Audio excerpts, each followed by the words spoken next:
कई बार तो आपका जिद और आपकी झूठी शान आपके दुख का कारण बन जाती है। आपका जिद, आपकी झूठी शान आपको दर्द सहने के लिए मजबूर कर देता है, आपको कष्ट देता है, आपको परेशान करता है, और आप है कि मानने के लिए तैयार नहीं है। आप इस बात को मानो या मत मानो कि ईश्वर है या नहीं है, आप तंत्र पर भरोसा करो या न करो, लेकिन इस बात से आप कभी भी इनकार नहीं कर सकते हो कि काफी दिनों से इलाज चल रहा है, काफी दिनों से आपकी दवाइयां चल रही हैं, लेकिन फिर भी महाराज आप ठीक नहीं हो पा रहे हो, आपकी पीड़ा खत्म नहीं हो पा रही। उम्र के आप उस पड़ाव पर हैं कि कुछ दिन बाद आपको यहां से आपकी विदाई होने वाली है, लेकिन कुछ वर्ष तो है हमारे पास। अब जो वर्ष है, वह वर्ष जो है आपके लिए वो पीड़ा का कारण बन रहा है, दुख का कारण बन रहा है। वजह क्या है? वजह क्या है कि जो आपके कुछ ऐसे शुभ चिंतक हैं जो आपको नहीं चाहते कि आप उनके साथ लंबे समय तक रहें, तभी तो वह बुरी चीजों का इसका सहारा लेकर के और आपको बार बार परेशान करते हैं। दवाइयां असर नहीं करती, डॉक्टर भी बेचारा परेशान, रोज दवा लिख रहा है, रोज पर्चा लिख रहा है, हजारों हजारों की दवाइयां आ रही हैं, लाखों लाखों की दवाइयां आ रही हैं, लेकिन बीमारी ठीक नहीं हो रही। आप जरा विचार करो, हर संभव प्रयास करने के बाद भी आपकी बीमारी क्यों नहीं ठीक हो रही? मैं जानता हूं कि इस समाज में दो तरह के लोग निवास करते हैं। एक ऐसा व्यक्ति जो परम पिता परमेश्वर को मानता है, एक ऐसा व्यक्ति जो परम पिता परमेश्वर को नहीं मानता, ईश्वर को नहीं मानता, ऊपर वाले को नहीं मानता, और उसी शान में वह कष्ट झेलता। और जो लोग ऐसे होते हैं जो ईश्वर को नहीं मानते, उन्हें बुरी चीजें उन तक बहुत आसानी से पहुंच जाती हैं और काफी समय तक उन्हें परेशान करती रहती हैं, उन्हें तकलीफ देती रहती है। विगत कुछ दिन पहले एक व्यक्ति है जिनका मुझसे वो आए, मुझसे मिलने आए, उनसे संपर्क हुआ। उन्होंने पहला प्रश्न किया कि महाराज श्री, मैं तो इसमें विश्वास ही नहीं करता हूं। देखा, बहुत अच्छी बात है, ये आपकी व्यक्तिगत बात है, आप विश्वास करो या मत करो, लेकिन इस बात पर विश्वास तो करते हो ना कि आज 5 वर्षों से दुख झेल रहे हो, 5 वर्ष हो गए दुख झेलते हुए, तुम्हारे शरीर का दर्द नहीं जा रहा, तुम दिन रात उस दर्द से तड़प रहे हो। कभी कहते हो जोड़ों का दर्द होता है, कभी कहते हो कंधों में दर्द हो रहा है, कभी कह रहे हो सिर में दर्द हो रहा है, कभी कहते हो पेट में दर्द हो रहा है। और कौन सी बीमारी है जो आपकी बीमारी को डॉक्टर भी नहीं पकड़ पा रहा? आपने इतनी जांच रिपोर्ट थी उनकी महाराज, इतनी जांच रिपोर्ट थी। हमने कहा इस जांच रिपोर्ट से मुझे क्या लेना देना, आप इस जांच रिपोर्ट को रखो और यह जांच रिपोर्ट आपको मुबारक हो, क्योंकि परेशानी आपकी कुछ और है। कहा महाराज श्री, मैंने आज तक नहीं माना, अब तो उम्र बीत गई, अब तो इस दुनिया से मुझे जाना है, अब तो मुझे सबको अलविदा कहना है। मैंने कहा मान्यवर, अभी आपकी आयु बहुत अच्छी है। जब मैंने उनके हस्तरेखाओं को देखा तो उनकी आयु रेखा बहुत अच्छी थी, और परिस्थिति ये बन रही थी उन्हें उस आयु में कोई बीमारी होनी ही नहीं थी। अब जब कोई बीमारी नहीं है तो डॉक्टर कैसे पकड़े? जब शरीर में कोई रोग नहीं है तो डॉक्टर कैसे पकड़े? लेकिन दर्द तो हो रहा है, रोग नहीं दिख रहा है, सारी जांच नॉर्मल है, लेकिन दर्द नहीं जा रहा, बुखार नहीं जा रहा है, बेचैनी नहीं जा रही, घबराहट नहीं जा रहा है। कभी शंका होता है कहीं हार्ट अटैक नहीं हो जाए, तो लाखों लाखों रुपए खर्चा कर लिया, लेकिन आप अपने जिद के आगे लाखों लाखों खर्चा कर लेते हो।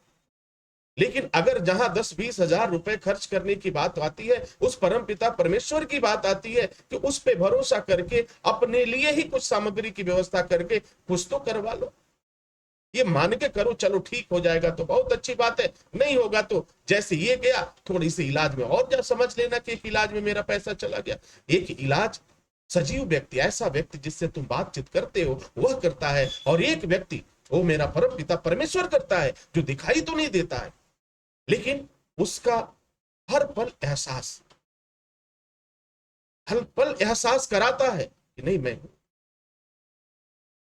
तो आप भले ही नास्तिक हो, भले ही आप ईश्वर को नहीं मानते, भले ही आप खुदा को नहीं मानते, भले ही किसी भगवान को नहीं मानते, लेकिन इस बात से आप कैसे इनकार करोगे काफी दिनों से तुम्हारी बीमारी ठीक नहीं हो रही है।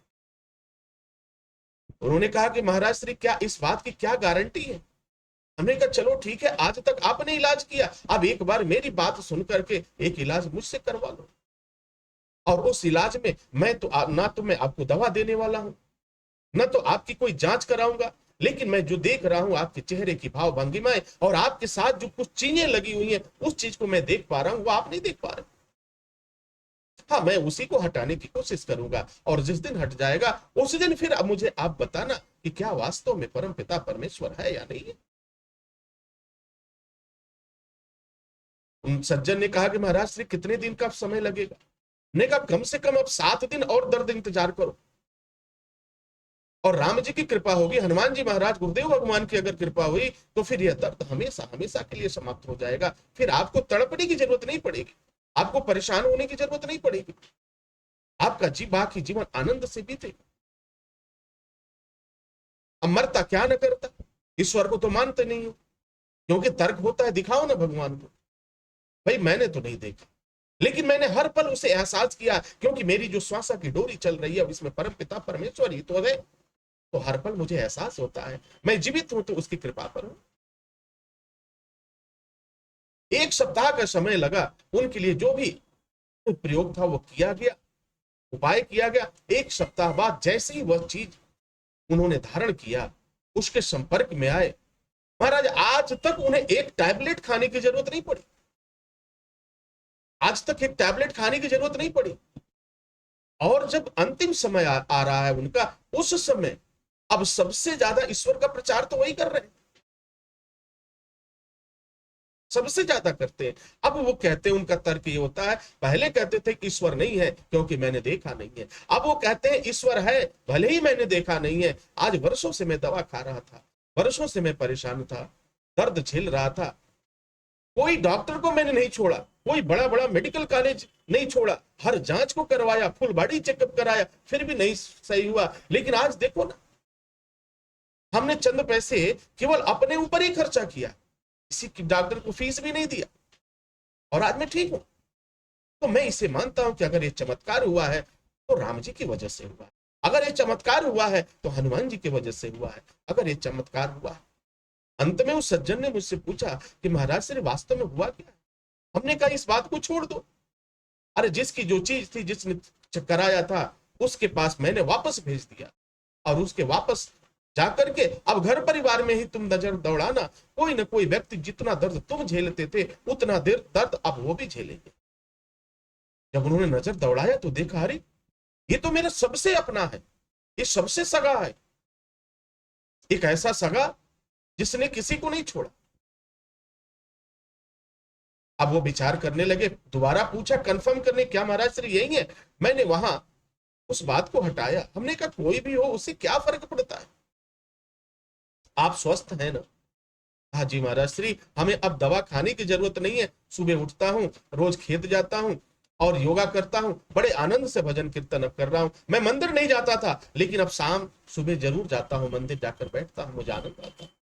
रोने लगे, आंखें भर जाती। तो कई बार जब इंसान हार जाता है, हमारा मेडिकल साइंस फेल हो जाता है, वहां पर वह ईश्वर जो समस्त विश्व का कारण है, समस्त विश्व का कारण है, वह हमें नहीं छोड़ता, वो हमसे भेदभाव नहीं करता। अगर आनंद से जीना है तो अपने आप को समझने का प्रयास करो, और अंधविश्वास नहीं करना, चाहे वह कोई भी व्यक्ति हो, अंधविश्वास में मत पड़ो। बुद्धि और विवेक का प्रयोग करते हुए अपने आप को स्वस्थ रखने के लिए जो भी बन पड़े उसे जरूर करना चाहिए। यह जीवन का मूल मंत्र है। योग मंत्र ज्योतिष अनुसंधान केंद्र आपकी शुभकामनाओं के लिए, आपकी खुशहाली के लिए ही तो कार्य कर रहा है। आपके सहयोग से ही योग मंत्र और ज्योतिष अनुसंधान केंद्र आपके चेहरे पर मुस्कुराहट लाने में सक्षम है। हमें आज बहुत खुशी होती है जब आप आनंद से मुस्कुराते हो, हमें बहुत आनंद की की प्राप्ति होती है जब आप रोग मुक्त हो जाते हैं।